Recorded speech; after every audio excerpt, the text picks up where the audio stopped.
বিশ্বকাপের ইতিহাসে অনেক দল এসেছে, অনেক দল হারিয়ে গেছে, কিন্তু একটা নাম কখনো হারায়নি, ব্রাজিল। 5 বারের বিশ্ব চ্যাম্পিয়ন, ফুটবল ইতিহাসের একমাত্র দল যারা প্রতিটি বিশ্বকাপে খেলেছে। তবুও আজ একটা প্রশ্ন, কেন 2 দশকেরও বেশি সময় ধরে বিশ্বকাপ জিততে পারছে না ব্রাজিল? চলুন বিস্তারিত জেনে নেওয়া যাক।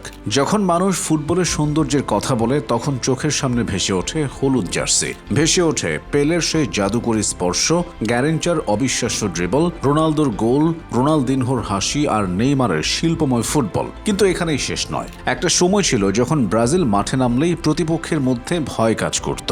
1958 সালে পেলের হাত ধরে প্রথম বিশ্বকাপ জয়, এরপর 1962, 1970, 1994 এবং 2002 মোট 5 বার বিশ্ব চ্যাম্পিয়ন হয়েছে তারা। আজও কোনো দেশ সে রেকর্ড ছুঁতে পারেনি। কারণ ব্রাজিলের ইতিহাস শুধু সাফল্যের গল্প নয়, এটি ভাঙা স্বপ্ন থেকে আবার উঠে দাঁড়ানোর গল্প। 2002 সালে জাপান ও দক্ষিণ কোরিয়ায় অনুষ্ঠিত বিশ্বকাপে রোনালদো, রিভালদো এবং রোনালদিনহোকে নিয়ে গঠিত দুর্দান্ত আক্রমণ ভাগ পুরো বিশ্বকে মুগ্ধ করেছিল। ফাইনালে জার্মানিকে হারিয়ে ব্রাজিল জিতেছিল তাদের 5ম বিশ্বকাপ। সেই ম্যাচে রোনালদো করেছিলেন 2 গোল, কিন্তু কেউ তখন কল্পনাও করেনি এটাই হতে যাচ্ছে তাদের শেষ বিশ্বকাপ ট্রফি, কমপক্ষে পরবর্তী 2 দশকের জন্য। এরপর কেটে গেছে অনেক বছর, এসেছে নতুন নতুন তারকা, এসেছে নতুন কোচ, এসেছে নতুন স্বপ্ন, কিন্তু বিশ্বকাপ ট্রফি আর আসেনি। 2006 সালে তারকা খচিত দল নিয়েও হতাশা, 2010 সালে কোয়ার্টার ফাইনাল থেকে বিদায়। তারপর আসে এমন একটি রাত যা ব্রাজিলিয়ান ফুটবল ইতিহাসে চিরকাল দুঃস্বপ্ন হয়ে থাকবে। 2014 বিশ্বকাপ, নিজেদের মাটিতে অনুষ্ঠিত বিশ্বকাপ, সেমিফাইনালে প্রতিপক্ষ জার্মানি। সেই ম্যাচে ব্রাজিল হেরে যায় 7 গোলে। মাত্র কয়েক মিনিটের ব্যবধানে গোলের পর গোল হজম করে স্তব্ধ হয়ে যায় পুরো দেশ।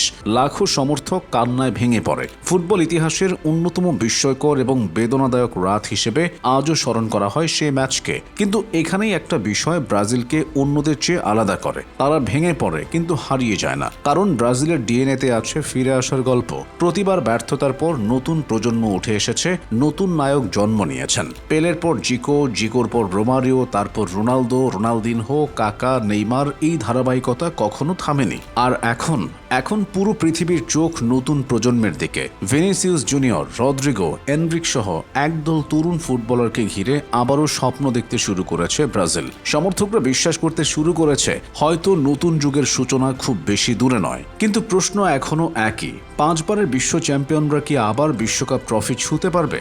দীর্ঘ অপেক্ষার অবসান ঘটিয়ে তারা কি জিততে পারবে সেই কাঙ্ক্ষিত 6ষ্ঠ শিরোপা? ফুটবল বিশ্বে সেই স্বপ্নের নামই হলো হেক্সা। আর এ কারণেই প্রতি বিশ্বকাপের আগে ব্রাজিলকে ঘিরে উত্তেজনা তৈরি হয়। কারণ ব্রাজিল যখন মাঠে নামে তখন শুধু একটি দল খেলে না, মাঠে নামে 1 শতাব্দীর ইতিহাস, মাঠে নামে কোটি মানুষের আবেগ। শেষ পর্যন্ত ব্রাজিল ট্রফি জিতুক বা না জিতুক, একটা সত্য কখনো বদলাবে না, বিশ্বকাপের ইতিহাস লেখা যায় ব্রাজিলকে ছাড়া। কিন্তু বিশ্বকাপের অনুভূতি তৈরি করা যায় না ব্রাজিলকে বাদ দিয়ে। কারণ হলুদ জার্সির সেই দলটা শুধু ফুটবল খেলে না, তারা ফুটবলকে স্বপ্নে পরিণত করে। আর সেই কারণেই আজও কোটি মানুষ অপেক্ষা করে একটি প্রশ্নের উত্তরের জন্য, সাম্বা রাজারা কি আবার ফিরবে তাদের হারানো সিংহাসনে, নাকি বিশ্বকাপের সবচেয়ে সুন্দর গল্পটি এখনো লেখা বাকি?